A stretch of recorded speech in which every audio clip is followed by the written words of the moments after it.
不错，叫香玉海昏侯，新铜剑的铁剑，叫燕羽形铜灯，当年的货币，中国的古琴。你看这一套大大小小的鼓，上海县700年展厅。嗨，大家好，我现在已经来到了七宝老镇的附近了啊。今天呢，我再一次到闵行文化公园边上的闵行博物馆，还有一个海派艺术馆去看看。因为前阵子我来这边呢，来得太晚，错过了时间啊，就没有进到里面去参观。今天再去看看啊，是不是开的。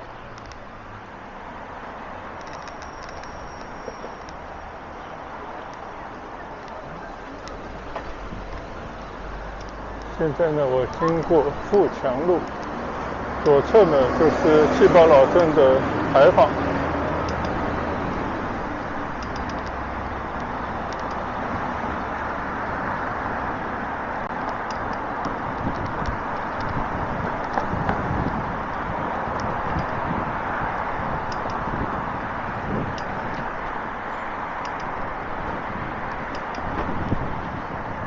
现在经过普惠堂，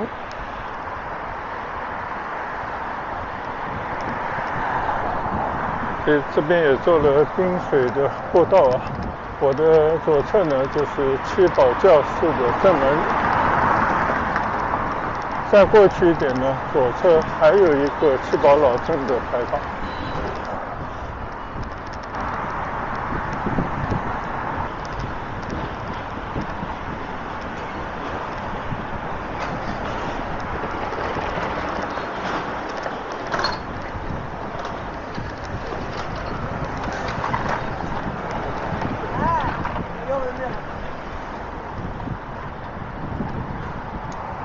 前方呢就是漕宝路，我要穿过漕宝路。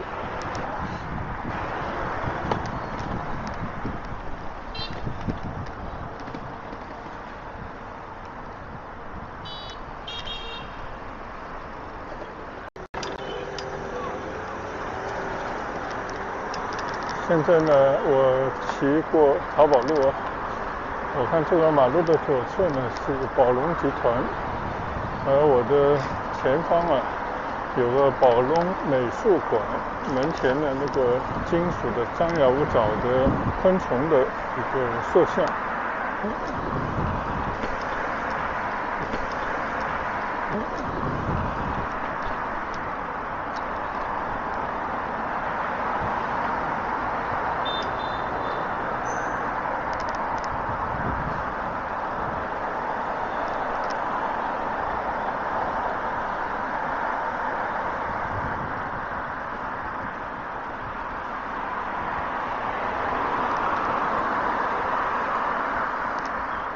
前面呢有牌子啊，这边呢除了有宝龙美术馆以外，还有上海海派艺术馆，在前面呢是闵行博物馆，都在一个区域。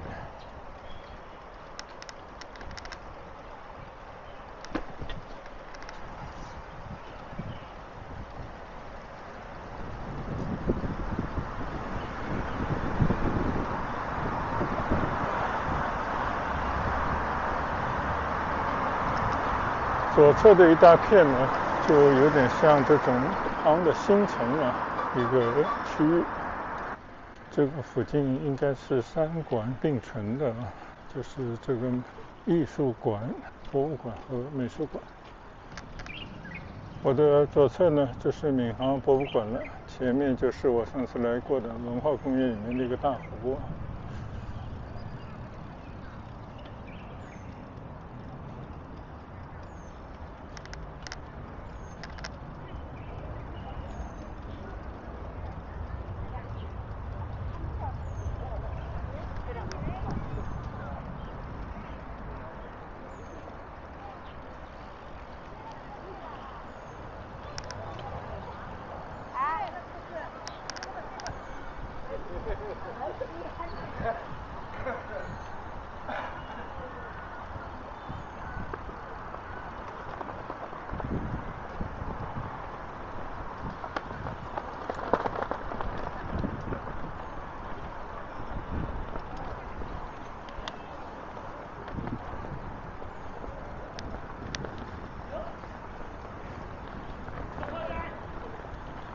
正对着呢就是闵行博物馆的入口。我看看把车放在哪里了。嗨，大家好，我现在呢就在闵行博物馆。我现在呢就把这个车放在入口这个地方，我们进去转转。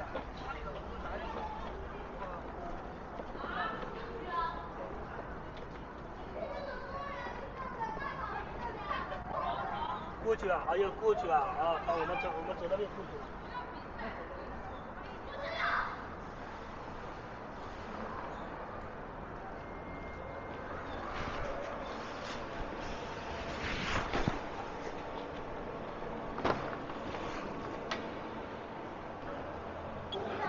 现在呢，我已经进到了闵行博物馆了，看到一个前台，这边有个问询中心，参观的会跟从这里。第一次来这个博物馆，面前放着一个马车，应该是仿照以前古代那种贵族出行的马车。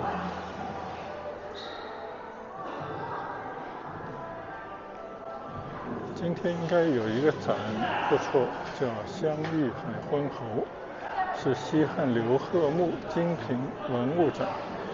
就这我们在电视上面看到过，海昏侯是汉朝的一个应该算比较当皇帝很短，或者说历史上最短的一个皇帝，反正没当多少天就被人家赶下台的一个人。那我们今天就来重点参观一下香玉海昏侯。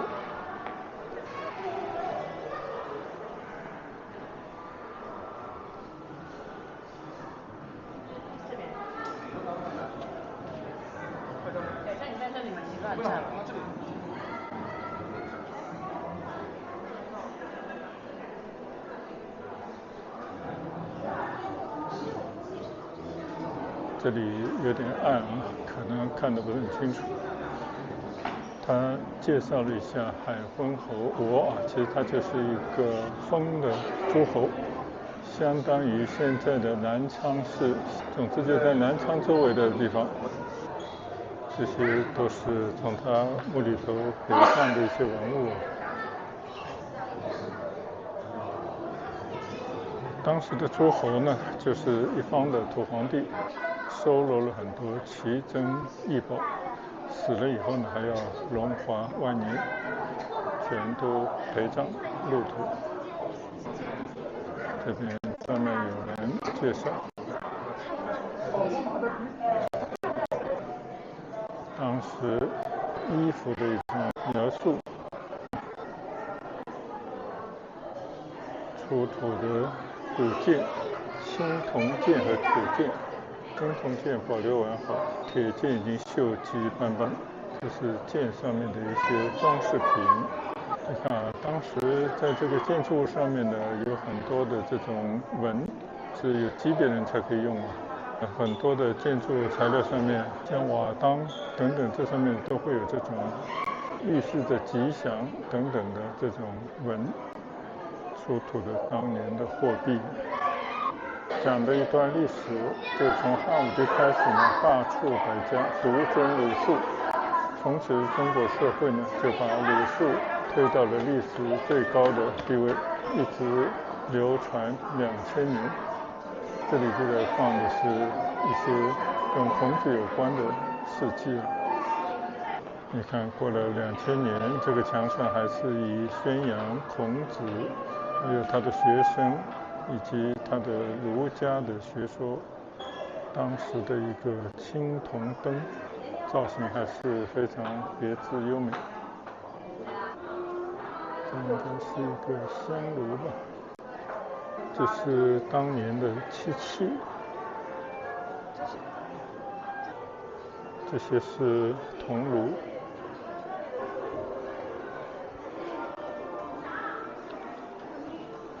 就出土东西还有好多好多啊，它并没有完全展示出来。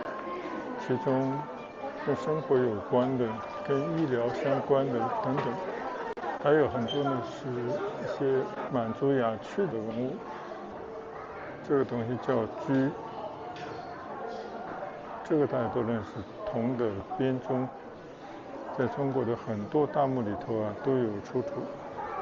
这就是古代人用于进行一些礼仪方面的活动的时候，可能也有一些宫廷音乐啊这样的元素在里面。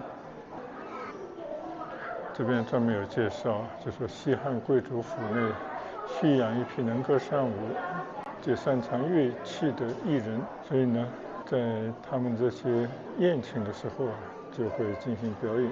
同时呢，也是一种礼乐啊，一种等级制度的需要。生活中的青铜器，博物馆里面专门还有讲解员啊。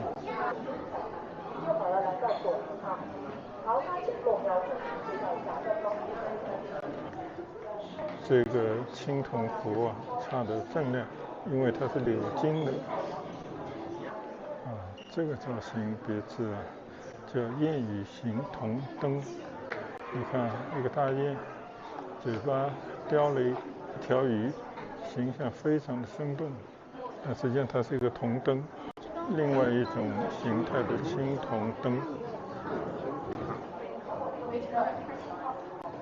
青铜釜，这个就是一个锅来的，就是以前那个曹植和曹丕的故事，专门有一句诗很有名，七步诗，斗在釜中泣，讲的就是这个釜。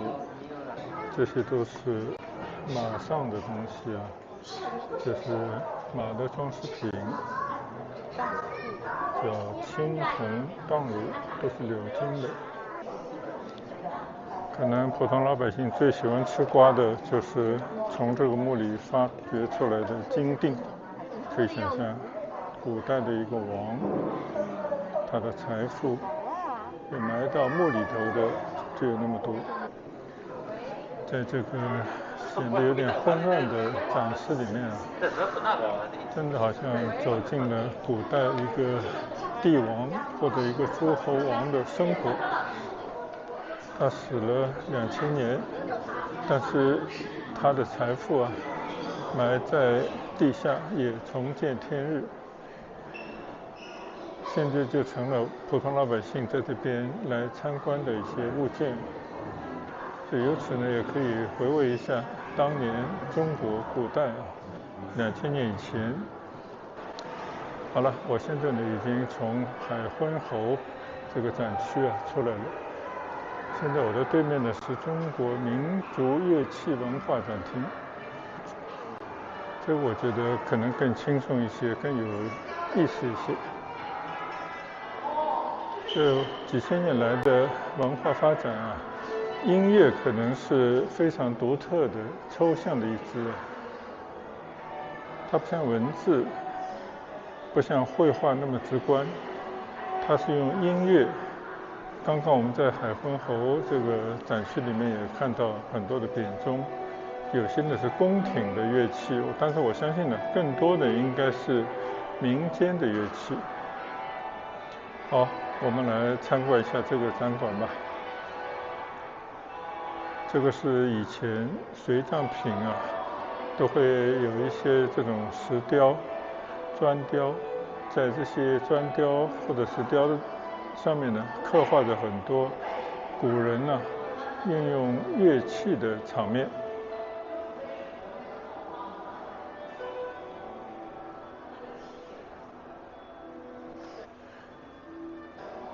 正面展示的最大的，我相信这个应该是修复过或者是仿造的宫廷的礼乐式演奏的变钟。你看啊，大大小小一整套，相信不是一个人能够演奏得下来的。你可以想象一下，自己鼓脑啊，就是这种场面，在一些国家的节庆的时候，在宫廷之上，在皇帝面前演奏的这些乐器和演奏乐器的这些艺人，其实跟现在的国家什么乐团啊，在需要的时候，他们其实也起着同样的作用。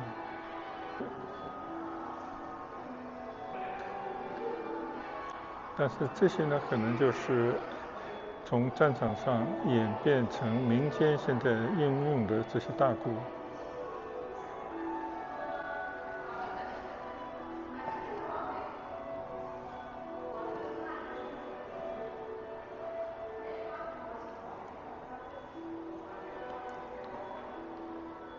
这里上面讲的是潮州的音乐啊，就这些应该是潮州音乐里头比较用的多的这些乐器吧。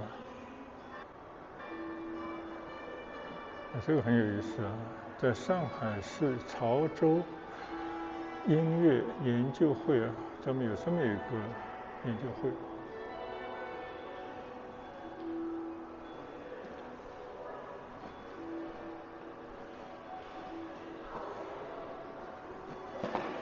接下来呢是吹奏乐器，那我相信应该更加的丰富啊。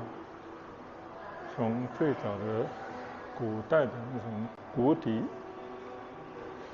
就是动物甚至是人身上的骨头做成的笛子，到用那些竹子啊精心打造的笛子，各种大小，奏出来的声音有高有低，称之为俗世管乐，就民间音乐中的吹奏乐器。这个地方呢有芦笙，有号筒，也有就命名为管子的，还有叫筹、玉平箫，当然更多的就叫笛子啊。接下来呢是弹拨乐器，那这个就是大家都知道的琴，中国的古琴。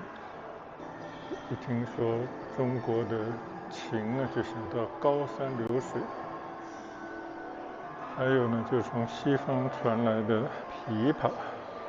以前西安那边啊，有一个反弹琵琶的歌舞，这琵琶应该是从中亚那边传过来的。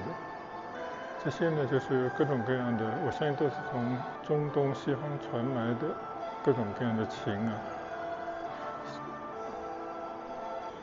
四弦琵琶非常精美啊，也不会弹琴，挂在家里也是一个装饰的艺术品。最民间的就是二胡，我们小时候啊，应该说每一条弄堂里面都有人会拉这些二胡。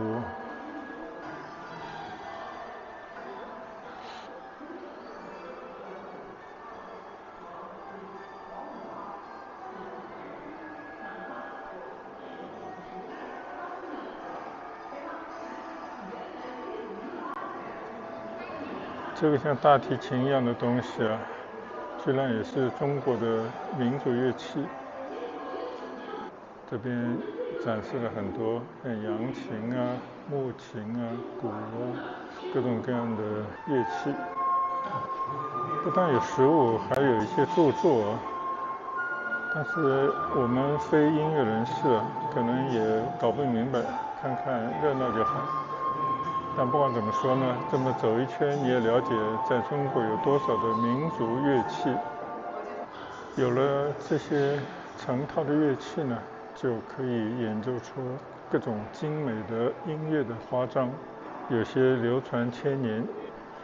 你看这一套大大小小的鼓，可以想象啊，在这种敲击这种鼓的时候的场面，应该是振奋人心的。古筝、二胡等等啊，逛这样的博物馆又可以长知识，也是一种非常好的休闲的方式。这边展示的呢是中国北方民族啊在草原上用的一些乐器，我们就可以想到马头琴啊，各种各样的草原的乐器。这边呢就是西北啊沙漠地区的各种各样的乐器啊，我们只知道这种叫冬不拉，还有应该还有很多其他的。更有雪域高原，那就是藏族那边的乐器，像这种铜长号啊，我们有时候在电视画面里头经常会看到，吹奏的这种很雄浑的音乐。虽然这些乐器呢，它其实也没有太大的差异啊，只不过它造型有些不一样。那基本上呢，应该还是殊途同归。就铜鼓，这些就是少数民族用的那种芦笙，非常好的机会啊，饱览了中国各种各样的民族乐器。我相信每个人的心中呢，都会有几首中国的民间的曲子啊，从南到北。像上海呢，就是紫竹调；广东那边呢，就有更热闹的音乐，像步步高、彩云追月啊等等，都是需要靠这些民族的乐器才能演奏得出来。现在呢是1楼，然后我们准备到2楼去看看，那边有上海县700年展厅、马桥文化展厅。Let's go。这个缓缓的、长长的楼梯啊，有点像广东省博物馆，就是类似这样的一个长楼梯。今天还是如愿以偿啊，不但门开着，而且不用买票，甚至都不用预约，直接进来就好。我觉得博物馆就应该这样才对啊，让老百姓很轻松地走进来，来一次再来一次。现在已经走到了2楼，我们来回望一下楼下。这个地方就是进来的地方，有一个铜马车，还有一个应该是出口地方吧，就会有个卖纪念品的小店。上海县700年展厅。在进入这个展厅之前呢，我们先来看看这幅书法，大气磅礴，肯定出自名家之手。上海县700年，一幅大的壁画。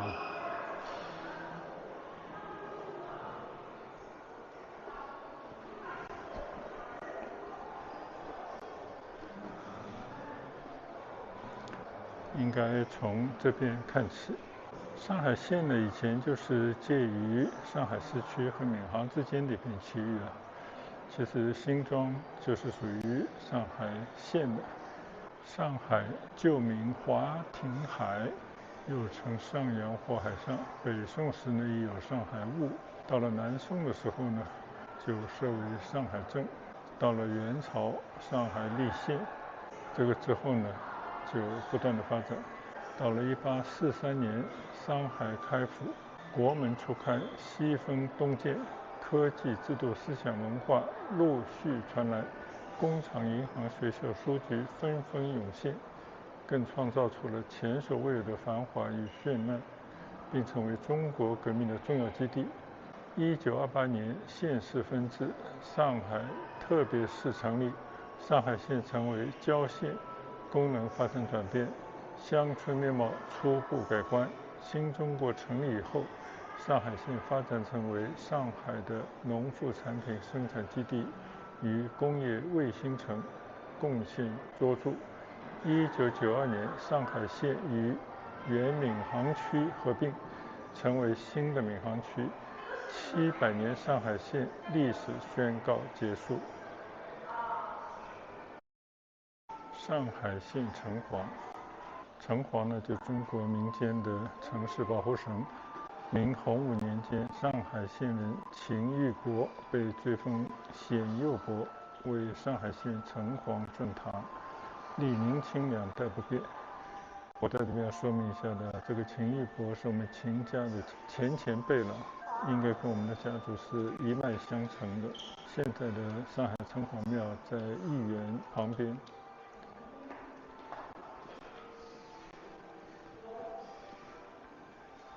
好，这边专门介绍了秦玉伯的生平，这我还是第一次看到。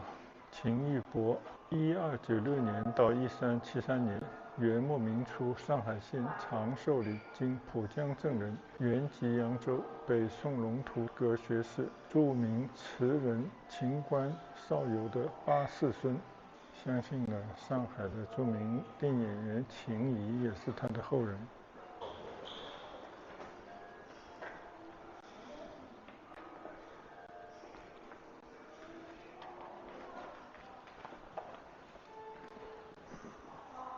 真没想到，上海县700年的展览里面，对这位秦家的前辈花了那么多的篇幅，纪念他为当年的上海县、上海做出的贡献。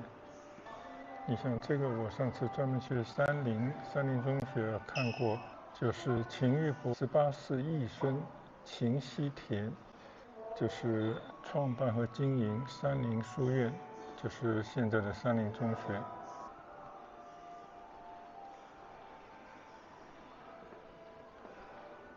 当时上海县城的城砖。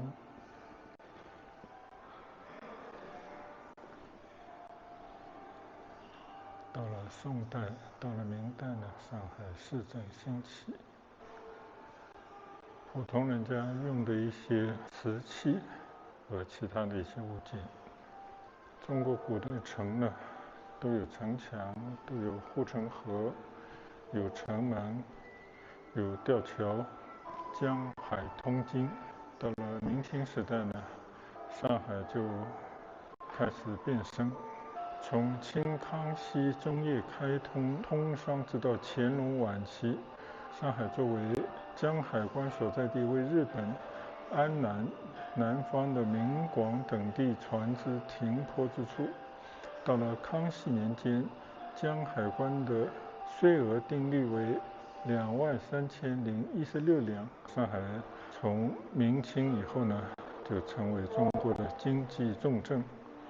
贸易商府也是国家的税收越来越占据重要的位置，跟广州一样都是一个商贸的城市。古代的船的模型，还可以让大家进到里面去参观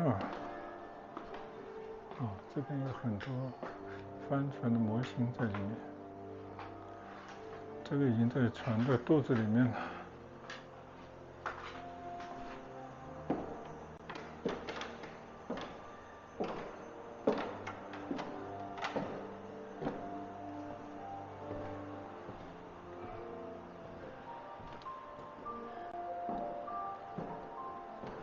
当年这些店铺的模样你看1843年前上海会馆公所的情况，就是全国各地都到这边来建立自己的一个类似办事处吧，可能也兼有餐馆、旅店功能，就是有那么多的这种会馆，所以呢，应该是全国各地乃至世界很多地方来这边进行贸易的人们的集聚地正是因为有了这样的来自全国各地乃至世界各地的人们的文化，所以呢，就变成了海纳百川的沪上文化。上海开埠，1843年11月17号，根据《南京条约》和五口通商章程的规定，上海在曲柳中开埠。随后，英租界、法租界、美租界相继设立。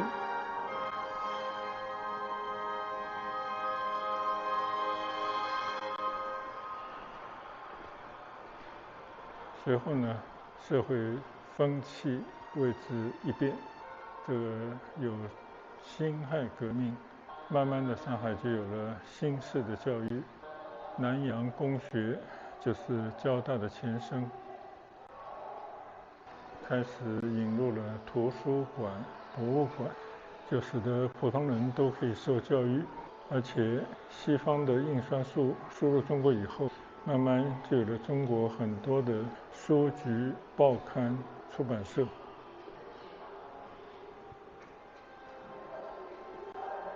上海的名人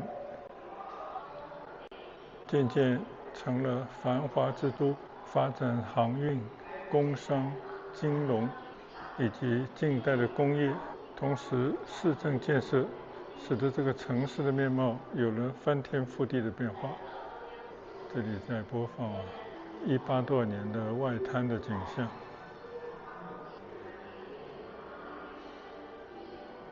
20世纪初的外滩，你看，当年还是黄包车是主要的一个交通工具。民国初年，福州路就是4马路。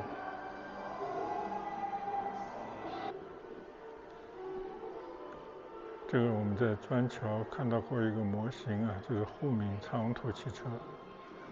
这边开始呢，主要介绍上海县分治以后走上了独立发展的道路。到了1958年1月，上海县划归上海市。1958年的上海地图，这个就是上海县，就是包括现在的黄浦区，就以前的南市区、卢湾区、徐汇区等等都是属于上海县的地方。从50年代一路的慢慢的发展改变，闵行一条街又称闵行1号路80年更名为江川路。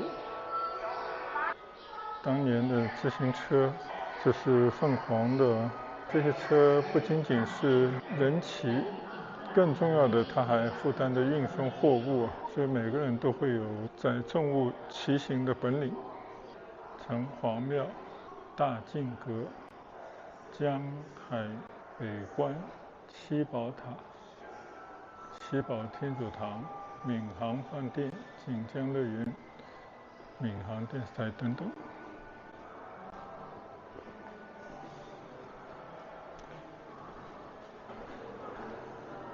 走出这个博物馆真的就感到这个历史并没有远去。这些博物馆呢，就是让大家能够回望历史，走回历史的长河，这样才能够更好地看清现实。今天在闵行博物馆饱餐了一顿，不仅是当地的人文历史，也包括像海昏侯出土的那些古代的灿烂的文物，而且也了解了中国民族的乐器。好，那现在呢，我就准备走出这个博物馆，在这边呢，跟大家说一声再见。我们下次有机会再来，也欢迎住在上海的朋友有空可以到闵行博物馆来看一看，真的还是非常的丰富。最主要的是对上海县的700年的历史会有一个非常好的了解。谢谢大家的观赏，拜拜。